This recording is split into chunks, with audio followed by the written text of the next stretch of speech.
Okay sir. हाँ,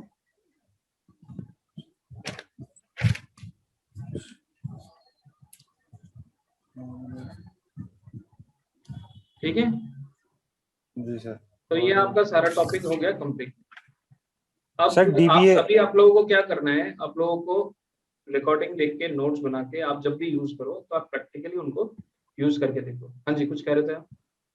sir dBA के result देखने की, जैसे सर राहु की दशा चल रही है अगर, तो मैं डायरेक्ट नाड़ी एस्ट्रोलॉजी वाले में जाकर उसके जो है सर वो देख सकता हूँ कि उसके स्टार लॉर्ड और उसके सब लॉर्ड और उसके खुद के रिजल्ट्स क्या आएंगे इस बिल्कुल दशा के अंदर। बिल्कुल, वो वही रिजल्ट देगा जो वो पूरा ले रहा होगा, उसका स्टार लॉर्ड का भी, खुद का भी और सब लॉर्ड का भी, जी। ये सबके रिजल्ट और देगा। सर जी, और सर भुक्ति अंतरदशा इन सब के लिए हम उनके तो रिजल्ट लेंगे जो प्लेनेट आए हैं, हम्म। है ना सर। और जिस राशि में वो बैठे हुए थे जब ट्रांजिट में जब लगी, उसके भी उसको भी पूरा खोलना है सर। कोरोलिंग देखने के बाद उसको भी स्टार लॉर्ड तक सब लॉर्ड तक खोलना है, उसका भी स्टार लॉर्ड सब लॉर्ड। कोरोलिंग में नहीं, जरूरत नहीं है, सिंपल कोरोलिंग में हमें हाउस नोट कर लेते हैं, उतना डिटेल नहीं है। लेकिन कोरोलिंग का अगर जो आया राशि लॉर्ड, जो ट्रांजिट बना आया, उसका नक्षत्र ले सकते हो। अच्छा, मतलब उसके सब लॉर्ड तक जाने की जरूरत। उसका नक्षत्र ले सकते हो। अगर बाई चांस निकालना है भाई कौन से नक्षत्र का है वो और वो क्या रिजल्ट दे रहा है, वो ले सकते हो। लेकिन को रूलिंग जहां बैठा होगा, मतलब मान लें कि जुपिटर के ट्रांजिट में है, जुपिटर D1 चार्ट में जहां बैठा होगा, उसका इंपॉर्टेंस बहुत बहुत रहेगा। अच्छा हाँ। मतलब राशि चार्ट में भी जहाँ पे बैठा होगा सर वो। ठीक, क्योंकि राशि देख रहे हैं ना हम उस टाइम पे, तो राशि चार्ट में जहां वो बैठा होगा, उसके उसके कुंडली में, नेटल में, उस घर के भी बाकी रिजल्ट उसको मिलेंगे उस दशा में, और वो रिजल्ट ज्यादा मिलेंगे, क्योंकि जहां बैठे रहता है वहां के रिजल्ट ज्यादा होते हैं। सर भाव चलित कुंडली में भी देखेंगे ना वो, तो फिर जुपिटर की प्लेसमेंट अगर कहीं और हो। हाँ बिल्कुल देखो, लेकिन D1 भी देखना है, क्योंकि सिग्निफिकेटर तो आप निकालोगे ही निकालोगे ना, उसपे तो भाव चलित आ ही जाएगा, लेकिन D1 चार्ट सिग्निफिकेटर में नहीं आएगा ना। तो D1 में जहां बैठा होगा वहां के भी रिजल्ट को स्ट्रॉन्ग दे। अच्छा, तो ये तो बहुत ये न्यू न्यू चीज सीखी हमने हाँ जी, एंड वाली क्लास में ये मैं सोच रहा था खाली भाव चलित के देगा। तो अब मुझे आप लोगों से थोड़ा बहुत रिव्यू चाहिए, आप लोगों को कैमरा ऑन करना पड़ेगा थोड़ी देर के लिए।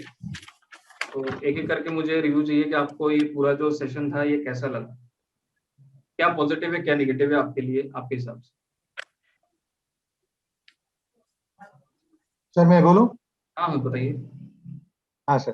सर ये कोर्स तो एक्सेलेंट है, इसमें नेगेटिव्स बहुत कम है, मैं ओपनली बोल सकता हूँ एक्सेलेंट है। बट एक चीज ये ध्यान रखना है कि हमें भी इसके लिए टाइम देना है सर। तो टाइम नहीं देके ऐसे ही सीखते के तो नहीं होता, क्योंकि मैं देखा हूँ, मैं आरपी में अटक गया हूँ। तो अब तक मैं वो 2 आरपी डायरेक्ट इनडायरेक्ट में अटके से हूँ, उससे आगे नहीं बढ़ा। तो इनकेस आप टाइम दे सके तो इससे बेहतर कोर्स है ही नहीं, एक्सेलेंट कोर्स है। चलो मैं तो दिल दिल से बोल सकता हूँ ये one of the best courses है मैं अब तक जो करे सो। चलो, thank you very much sir. हाँ जी मैम बताइए। सर एक्चुअली डिफिकल्टी था मेरे लिए, क्योंकि मैं वैदिक से एकदम केपी में जंप हो गई, और बहुत सारे मतलब अभी भी प्रैक्टिस नहीं है। मतलब मैंने जो भी आपके वीडियोस थे वो ठीक से सुने नहीं है, बस जो भी आपने पढ़ाया है वही देखा है। अगर शायद और भी वीडियोस देखने के बाद थोड़े से डाउट्स जो भी आएंगे तो शायद और ज्यादा क्लियर हो जाए। बट ऑल ओवर मुझे बहुत अच्छा लगा आपका पढ़ाने का स्टाइल भी, और काफी चीजें क्लियर हुई। नहीं तो अभी तक वही था कि 6th हाउस है, 12th हाउस है, सब नेगेटिव ही है। बट अभी पता चला कि नहीं, ऐसा नहीं होता है। तो अभी मुझे क्लाइंट्स को डील करने में थोड़ा और कॉन्फिडेंस आएगा। बिल्कुल बिल्कुल, देखो हर घर अच्छा और बुरा दोनों रिजल्ट देने की क्षमता रखता है, ये हमेशा याद रखना है। और हर ग्रह अच्छा और बुरा देने का रिजल्ट रखता है, यही केपी एस्ट्रोलॉजी।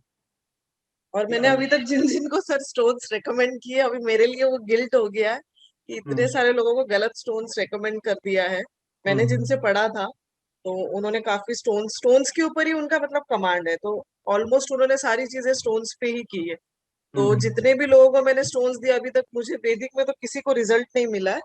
ये सबसे मतलब मेरे लिए तो बहुत दुख की बात है कि हेल्प करने के लिए सीखा था, और सब कुछ मतलब जितने भी क्लाइंट्स हैं उनके साथ अभी तक ऐसा रिजल्ट मुझे अच्छे से देखने को नहीं मिला। ओके। तो शायद अभी केपी से हेल्प हो जाए। यानी केपी से आप प्रैक्टिकली आप चीजों को देख पाओगे, तो इसमें रिजल्ट तो मेरे हिसाब से बेटर ही होना चाहिए। और सर जो स्टोन्स इतने सारे हम लोगों ने डाल रखे हैं, मतलब मेरा पूरा फैमिली ने ही पूरा मतलब मेरे डैड को तो जितना स्टोन्स मतलब फर्स्ट फेज में सारे स्टोन्स बना दिए, और 6 मंथ्स में मुझे लगता है कि उनका बाईपास सर्जरी हो गया, सेकेंड एक्सीडेंट भी हो गया। ओके। तो मतलब मुझे ऐसा अभी वो पता चल रहा है कि शायद ये सब स्टोन्स के बाद ही ये सारे नेगेटिव इफेक्ट्स आए, और तो आज तक स्टोन, मेरे डैड रिकवर नहीं हो पाए। ये यस, देखिए स्टोन जो है बहुत अभी मैंने इंपॉर्टेंट सर है। 2 दिन पे स्टोन को बहुत ही ध्यान से देखना जरूरी है। अभी मैंने 2 दिन पहले सर उनके सारे स्टोन्स निकलवाए, तो उनका हेल्थ बहुत डाउन हो गया। तो शायद मुझे लगता है कि जो उस पे वर्क करना पड़ेगा, क्योंकि उनका कुंडली तो है नहीं। तो आई थिंक होरारी से ही मुझे चेक करना पड़ेगा, जो अभी आपने बिल्कुल, टेक्निक आप बताया। होरारी से देख लें या आप अपने चार्ट को रोटेट करके देख लें, उससे भी देख सकते हैं। सर अभी आप क्लास के बाद तो एंटरटेन नहीं करोगे, तो अगर कुछ डाउट है और नहीं नहीं, कुछ आप पूछना ग्रुप, होगा। आप लोगों का ग्रुप खुला हुआ है, इस ग्रुप में कुछ भी डाउट हो आप डाल देना, I will try to answer. Okay sir. तो आप ओवरऑल चार्ट को थैंक यू रोटेट सर। करके देखो, रोटेट करने से जी आपको सर, आंसर आ जाएगा। Thank you so much sir. Thank you. Jayankar ji. Sir Rahu Ketu का तो बता दो सर। सर राहु केतु का साइन साइन लॉर्ड जो है उसके भी रिजल्ट देंगे ना सर, वो अगर हम उसका पहना देते हैं? हाँ, साइन लॉर्ड का भी रिजल्ट देंगे वो। और स्टार लॉर्ड का, उसमें सब लॉर्ड तक तो नहीं जाएंगे ना सर उसमें? सब लॉर्ड जाने की जरूरत नहीं है, sign lord and star lord. Sir बहुत बढ़िया क्लास। मेरी वजह से सर 3 महीने आपके डेली डेली गए।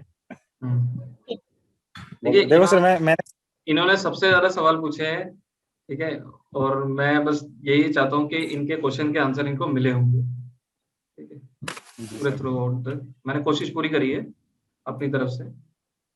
इन कमी पेशी रह जाती है हर जगह, हर इंसान की।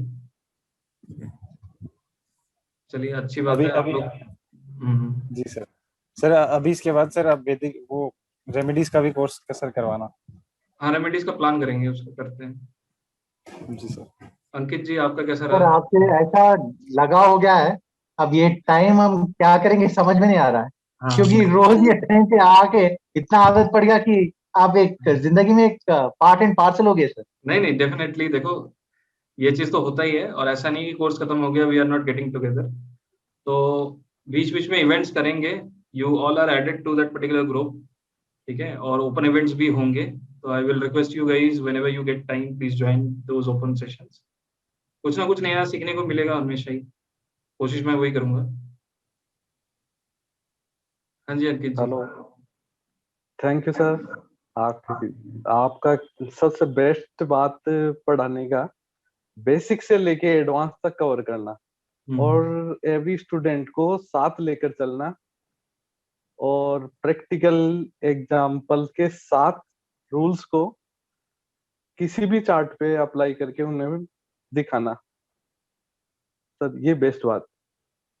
देखो ये इम्पोर्टेंट है, क्योंकि क्या होता है ना कि जब हम पढ़ते थे उस टाइम पे रेगुलर चार्ट्स आते थे पहले से प्रिंट आउट, पहले प्रिंट आउट आ जाते थे, वो प्रिंट आउट हमें दे दिए जाते थे, हर स्टूडेंट जो होता था वो उसको सबके पास एक एक प्रिंट आउट आ जाता था, फिर हम उसी पे काम करते थे। लेकिन ज्योतिष सीखते हुए मुझे ये लगता है कि इंसान को अपनी कुंडली पे रिसर्च करना बहुत जरूरी है, मेरा ये खुद का मानना है। बाकी दूसरी विधा जो है कई जगह मना करते हैं, भाई अपनी कुंडली नहीं देखनी चाहिए, ये जो भी है, लेकिन इंसान सबको बेवकूफ बना सकता है, लेकिन खुद को नहीं बना सकता, ठीक है ना। अपने आप को वो बहुत बेहतरीन तरीके से समझता है, और अपने लाइफ के कई इवेंट्स को वो एहसास करता है। तो इसलिए अपनी कुंडली को देखकर सीखना सबसे बढ़िया होता है। तो इसलिए मेरा मोटो रहता है कि जब भी हम क्लास ले रहे हैं तो स्टूडेंट्स अपने चार्ट को जरूर यूज करें, क्योंकि जब हम प्रिडिक्शन में उनके लाइफ की चीजें छूते हैं। जैसे विक्रम जी का जब हम देख रहे थे, इनका कुछ प्रॉपर्टी डीलिंग थी, है ना, तो उसमें मैंने बताया था कुछ ना कुछ डॉक्यूमेंटेशन का प्रॉब्लम आएगा एज पर हमारा होता। तो इन्होंने बोला नहीं नहीं सर मैंने तो देखा सब कुछ ओके है। तो बाद में जब कंफर्म हुआ फिर भी डॉक्यूमेंटेशन का कुछ ना कुछ रह गया था। ठीक है, तो ये चीजें जो है ना, these are the part of learning. ये मेरे लिए भी लर्निंग था और इनके लिए भी लर्निंग था, क्योंकि प्रैक्टिकली इन्होंने चीज को एहसास भी किया और उस चीज को हमने लर्न भी किया। इसलिए प्रैक्टिकल चार्ट्स का यूज करना बहुत इंपॉर्टेंट है क्लास में, ठीक है ना। और मैं ही कहूंगा ये जो बैच रहा ये, और इस बैच को मैं आप चले गए थे आपकी। हाँ जी सर वॉइस कट गया था। हाँ, तो मैं ये कह रहा हूँ कि ये one of voice the cut best गया बैच था रहा जिसमें हमने काफी सारी चीजें कवर करी हैं, क्योंकि ये इंटरेक्टिव सेशन रहा है ना। स्टूडेंट्स ने काफी सवाल पूछे हैं, अभी कई लोग जुड़ नहीं पाए जो इस बैच के थे, लेकिन सबने अपने कंट्रीब्यूट किया। अभी जैसे मनोज जी ट्रैवल कर रहे हैं, वो क्लास में नहीं है, लेकिन समय समय पे सबने अपने अपने डाउट्स रखे, तो वो इम्पोर्टेंट होता है। कई बैचेस जो होते हैं जल्दी खत्म हो जाते हैं। कई बैचेस कंप्लीट क्या होती है कि आपकी हमारी क्लास जल्दी होगी, या आपने बोला था 10 महीने में, जब क्वेश्चन नहीं होंगे तो मैं तो अपने सिलेबस को कराता जाऊंगा। ठीक है, हमने ये डिसाइड किया था ये जो 2 महीने में कवर करेंगे। ठीक है, कौन से तारीख को शुरू हुआ था जयंकर जी, कौन से तारीख को शुरू हुआ था? 7 दिसंबर। आज क्या तारीख है? 18 मार्च, है ना? तो लगभग 3.5 महीने हो गए, है ना। तो इसलिए कोई टाइम लिमिट मैं नहीं रखता। मैंने बोला कि 2 महीने हैं तो 2 महीने में कंप्लीट करूंगा। ठीक है, मैंने कभी आप लोगों को पुश नहीं किया, नहीं बस अब आगे बढ़ते हैं, कभी किया मैंने क्लास में? नहीं ना। तो इसलिए बीच में रेगुलर क्लास देना बहुत डिफिकल्ट है मेरे लिए भी। इट वाज फर्स्ट एक्सपीरियंस कि मैं डेली क्लास लिया, और कोरोना के वक्त पे वो चांस भी मिल गया कि हम घर से काम कर रहे हैं। मैंने चलो ठीक है एक बार डेली देखे भी देख लेते, जब फुल टाइम करेंगे तब बात अलग है, लेकिन अभी at this moment it is very difficult to take out time daily as well, और सबके लिए होता है। लेकिन मैं इसमें जयंकर जी को बहुत बड़ा अप्रिशिएट देना पड़ूंगा, क्योंकि इन्होंने हर क्लास अटेंड किया।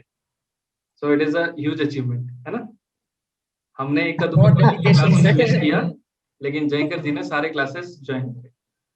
So it is a great appreciation. तो आप लोग अपना अपना फोटो जरूर देना, आप लोगों का सर्टिफिकेट भी बनाना है, वो बना के मैं शेयर। ठीक है, थैंक यू वेरी मच। पहली बात तो मेरे ऊपर भरोसा करने के लिए कि मैं आप लोगों को एक लेवल पे ला पाऊँ, है ना, ज्योतिष के इसमें, तो वो बहुत बड़ी बात है। और कहीं ना कहीं आप लोगों को याद रहेगा जो जो चीजें मैंने सिखाई, है ना।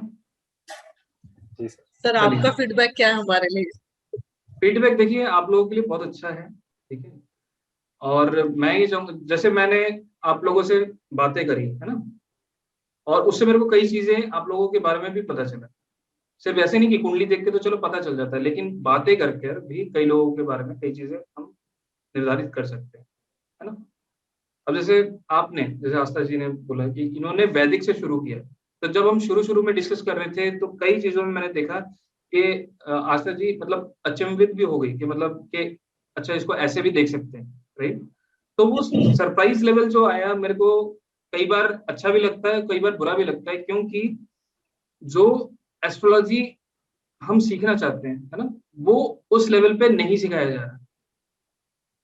इट इज अ इम्पैक्ट, क्योंकि आप कुछ सीख के जाते हो और आप पता नहीं कितने लोगों को कनेक्ट करते हो हेल्प करने के लिए। अगर आप सही मेथड को यूज नहीं कर रहे हो तो कितने लोग नेगेटिव वे में फीडबैक लेते हैं कि भाई एस्ट्रोलॉजी तो काम नहीं करता, या भाई ऐसे हमने जेमस्टोन पढ़ लिया ये सब बेकार चीज है और हमें इम्पैक्ट कर रहा है। क्योंकि कई चीजें जो ट्रेडिशनल हैं वो उस लेवल पे काम नहीं करती, इसलिए कई सिस्टम्स के कुछ पॉजिटिव होते हैं कुछ नेगेटिव होते हैं, वो हमें एक्सेप्टेंस करना आना चाहिए। ठीक है, उसके बाद जो विक्रम जी ने भी शुरू किया उनसे इनकी क्लासेस भी चल रही हैं, है ना। और अभी तक सर कंप्लीट हुआ या चल रही है? नहीं सर, अब एग्जाम्स है अप्रैल में। अच्छा, अब एग्जाम्स है। तो मैं ऐसा नहीं कह रहा हूँ कि वैदिक की अपनी इंपॉर्टेंस है, उसकी अपनी गहराई है, लेकिन केपी जो है काफी क्रिस्प है, पॉइंट टू पॉइंट है कि हमें ये बोलना है तो ये बोलना है, और यहाँ जाना है तो यहाँ जाना है। उतना टेढ़े मेढ़े रास्ता नहीं है जितना वैदिक है। और ज्योतिष definitely it's very difficult to understand, और प्रैक्टिस के साथ साथ बेहतर होता रहता है। ठीक है, लेकिन मुझे अभी भी लगता है कि जितने लोग इस पे बैच में थे तो वो अच्छा करेंगे, क्योंकि मेरे को मतलब वो सेंस होगा है, क्योंकि एक बैच का एक मोमेंटम होता है ना, अगर हम इतना बढ़िया चले हैं तो उसका कोई रीजन है। उसका रीजन मैं नहीं हूँ, उसका रीजन आप नहीं हो, कि आप सबका जो भाग्य है वो है ना, कि हम डेफिनेटली कुछ बढ़िया करेंगे इस लाइन में, तो उसका एश्योरेंस है। और आप लोगों को बेस्ट विशेष है मेरी तरफ से, और आप प्रैक्टिस करो और अच्छा कुछ करो दोनों दूसरों के लिए, वो सबसे बड़ी बात है। जब आप किसी के एक जने के लिए अच्छा करोगे then automatically people will remember you, वो इम्पोर्टेंट है।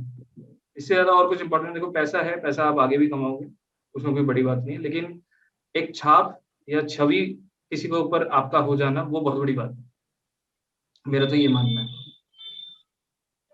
तो बेस्ट ऑफ लक, ठीक है। और मुझे भी आप सही कह रहे हो, मुझे भी ऐसा लग रहा है कि हम रेगुलर करते थे तो थोड़ा बहुत तो मैं रिलैक्स रहूंगा, उससे मैं खुश हूँ कि अब डेली मेरे को वो नहीं करना पड़ेगा। और लेकिन फिर भी एक अटैचमेंट होता है, तो मैं ये कहूंगा कि आप लोग ग्रुप में एडेड हैं, टाइम टू टाइम हम ऑनलाइन इवेंट्स करेंगे, तो मैं आप लोगों को रिक्वेस्ट करता हूँ आप लोग बिल्कुल ज्वाइन करें, you guys are welcome. Sir आपके जो भी इवेंट्स होते हैं या आप जो भी लेते हैं, आप उसमें हम लोगों को मतलब रेगुलर ये रखिए ताकि हमारी प्रैक्टिस ना छूटे। हाँ हाँ बिल्कुल बिल्कुल, हम रेगुलर आपके यूट्यूब्स पे भी कोई भी टॉपिक पे हम बात करेंगे और उस पे we can come back live. आपका सैटरडे संडे भी सर होता है ना कुछ रेगुलर कुछ टॉपिक सैटरडे संडे अभी एक्चुअली इंटरनेशनल ना, समिट में? हाँ उस तरह का अगर कुछ होगा तो डेफिनेटली वो तो मैं बताऊंगा ही बताऊंगा, लेकिन मैं इंडिपेंडेंटली अपना भी कुछ करना चाह रहा हूँ। और मैं ये भी प्लान कर रहा हूँ कि आगे जाके मैं कुछ लोगों के इंटरव्यूज लूँ, है ना। मैंने ये मानना है कि हर टॉपिक पे कोई ना कोई एक्सपर्टीज ले लेता है। अब जयंकर जी हैं तो जयंकर जी को इस सब में कोई ना कोई एक टॉपिक बहुत स्पेशल लगा होगा, उसमें वो एक्सपर्टीज करेंगे। आपको कोई टॉपिक होगा जो आपके करीब होगा तो आप उसमें मेहनत करोगे तो आप उसमें एक्सपर्टीज होगे। तो हम ये फोकस करेंगे कोई एक पर्टिकुलर टॉपिक पे बोले एग्जाम्पल्स है। So I will try to give my forum as your forum to come live and share your experience and try to educate people about that particular topic. मेरे गुरु ने भी यही बोला था कि आप ज्योतिष सीखो और गलत धारणा जो ज्योतिष के बारे में उसको हटाओ पूरी उसमें से। उनका मिशन यही था, ठीक है। तो मुझे लगता है कि ठीक है, उनका वो मिशन को मेरे को भी आगे ले जाना चाहिए। तो मैं जिनको सिखाता हूँ उनको भी मैं यही चीज बोलता हूँ कि आप इसको आगे ले जाओ और लोगों को सही चीज बताओगे क्या है, वो इम्पोर्टेंट है ना। तो जब आप ऑटोमेटिकली प्रूफ करते हुए जाओगे, आप इवेंट्स जो बोलोगे वैसा हो रहा होगा, तो ऑटोमेटिकली लोग आपके पे विश्वास करेंगे, ठीक है। तो इसलिए एक सबसे इंपॉर्टेंट चीज बताना चाहूंगा बिफोर क्लोजिंग, कि आपको अपने ऊपर और अपने प्रेडिक्शन पे पूरा भरोसा रखना चाहिए, चाहे वो फेल भी क्यों ना हो जाए, कोई इशू नहीं है। लेकिन आप जरूर उसको रीचेक करना, क्योंकि हम कई बार क्या होता है कि फेल हो जाते हैं लेकिन उसको चेक नहीं करते कि क्यों हुआ। कहीं ना कहीं कोई ना कोई तो गलती रह गई होगी, उसको आप जरूर चेक करें, लेकिन उस पर डिसाइड होने की कोई बात नहीं। हर बड़े से बड़े एस्ट्रोलॉजर का भी प्रेडिक्शन फेल होता है और होता रहा है, तो कोई बड़ी बात नहीं है अगर आपका फेल हो गया, ठीक है। तो उस पर डिसाइड होने की 1% भी कोई जरूरत नहीं है। और ये भी मैंने आपको बताया था कब एस्ट्रोलॉजर का प्रेडिक्शन फेल होता है, याद है? 8वें घर सर। हाँ, 8th हाउस कनेक्ट होता चंद्र का नक्षत्र 8वां घर ले रहा होगा आपकी कुंडली में, मतलब क्या है कि आपका चंद्र का नक्षत्र जो है वो अगर 8वें से गोचर कर रहा होगा, तब आपके प्रेडिक्शन उस टाइम पे फेल होने के चांसेस हो जाते हैं, ठीक है। चलिए, best of luck. Thank you है। Sir, sir thanks a lot. Reiki और मोबाइल थैंक यू एस्ट्रोलॉजी का सो कब मच सर। स्टार्ट करने वाले हैं? मोबाइल एस्ट्रोलॉजी का स्टार्ट करेंगे, प्रॉब्ली देखते हैं नेक्स्ट वीक करेंगे। और रेकी का मनोज जी से बात करना पड़ेगा, मनोज जी का ट्रैवल अब खत्म हो गया है, so I will speak to him. तो उनका कोर्स अभी ना फॉर्मलाइज नहीं किया हुआ उन्होंने, तो I need to work with him and make it formalize and create the syllabus properly. जब वो सिलेबस रेडी हो जाएगा एंड जब वो रेडी हो जाएंगे कि हाँ देना है, then we will start it, ठीक है। चलिए, right sir, thank you sir. Sir हाँ थैंक